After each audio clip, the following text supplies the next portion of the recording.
Kiongozi mkuu wa wanajeshi pale upande wa Uganda, General Muhoozi, amekuwa akizua gumzo katika mitandao ya kijamii katika nchi mingi sana hapa duniani.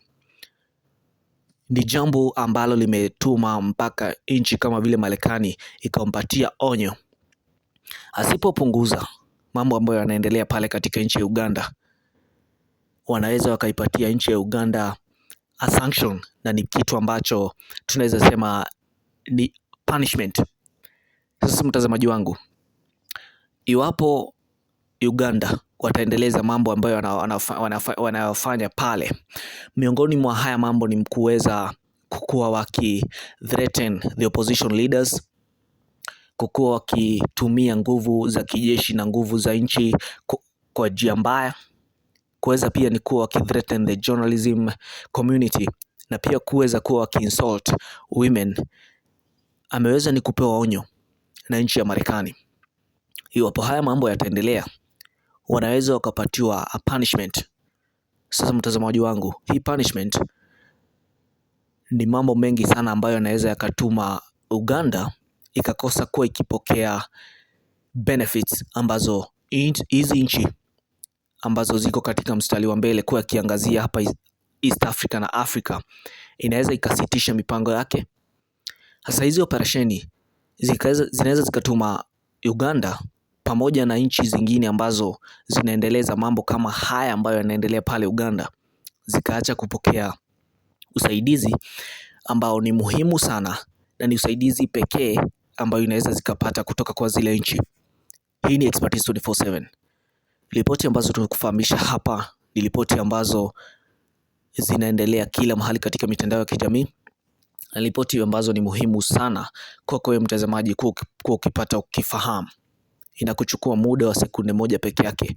Iwapo unapendezwa na content ambayo tunaiweka hapa katika Expertise 24/7, kuweza ni kusubscribe, just 1 second to subscribe on Expertise 24/7, na utakuwa ukipata kila ripoti wakati ambapo tunaiweka hapa katika mtandao wa Expertise 24/7. Uganda iliweza ni kutekeleza uchaguzi, na ni uchaguzi ambao watu walisema hauko uchaguzi wa huru na haki, sababu kiongozi mkuu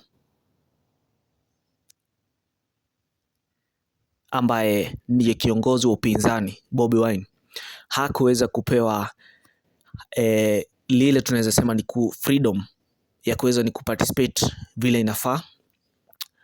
Lakini mtazamaji wangu, kuna mambo ambayo labda bado hujafahamu. Uganda mwaka wa 1986 ndio Museveni aliweza ni kuchukua uongozi. Alifanya mabadiliko wakati aliingia 1986, ilikuwa ni baada ya vita ambayo ilikuwa inatambulikana kama the Guerrilla War, lakini officially aliingia katika uongozi mwaka wa 1996. Mtazamaji wangu, mwaka wa 2005 aliweza ni kuondoa the term limit, na sasa pale Uganda mtu yote anaweza akapigania urais na anaweza akaendeleza urais kwa muda mrefu zaidi, forever. Mwaka wa 2017 Museveni akiwa bado katika uongozi aliweza ni kubadilisha the age limit, kama venye tunaweza sema hapa Kenya kiongozi hawezi kuwa na hii miaka na akaweza ni kupigania kiti cha urais. Sasa Museveni aliweza ni kuondoa the age limit. Marekani imeonekana sana kuangazia macho yake hapa East Africa. Tuliona ikiangazia macho pale Tanzania, tuliona ikiangazia macho pale Uganda. Hasa Uganda waliweza ni kupatiwa onyo. Iwapo haya mambo yanaendelea, mambo ya kuweza kuwa waki insult the women and wakiendelea kutumia nguvu za kijeshi na nguvu za serikali vibaya, kufanya mambo ambayo hayafai, wanaweza kupatiwa punishment. Na mtazamaji wangu, punishment moja miongoni mwa hizi punishment ni wanaweza wakapatiwa a travel ban. Watu ambao wanasafiri kutoka Uganda kuelekea Marekani na watu ambao wanatoka Marekani kuelekea Uganda wanaweza kuwa wakipata vizungumkuti sana wakati wanaendelea kuendelea na hizi safari. Kuna mambo ya kufreeze pesa. Kama ufahamu vizuri, nchi mingi sana zinatumia the US dollar, na iwapo Marekani inaweza ingilia mambo ya pesa katika nchi hizi mbili. Kunaweza kuwa na ile money freeze, pia kuna kupiga biashara. Tunaelewa Afrika ni watu ambao wanaendelea kupiga biashara katika nchi tofauti tofauti. So iwapo Uganda wataendelea na kufanya haya mambo ambayo wanafanya, wanaweza wakapigwa penalty za kuweza ni kupigwa the business ban, trade restrictions na pia kupata loans, ambayo ni kitu muhimu sana. Nchi za East Africa na Africa zinategemea loans kutoka nchi za Marekani, Uchina na nchi kama zile.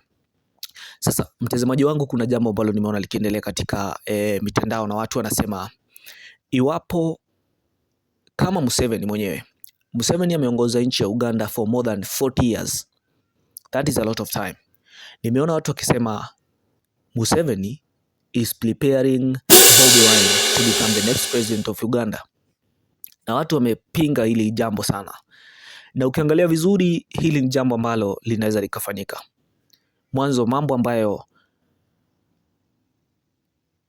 the son of Museveni, General Muhoozi, anayafanya, hata ingawa anatumia nguvu za kijeshi, ni kuonekana kwamba anatarajiwa kuwa kiongozi ambaye anaweza kawa rais wa Uganda. Hivi demokrasia ya Uganda iko vipi?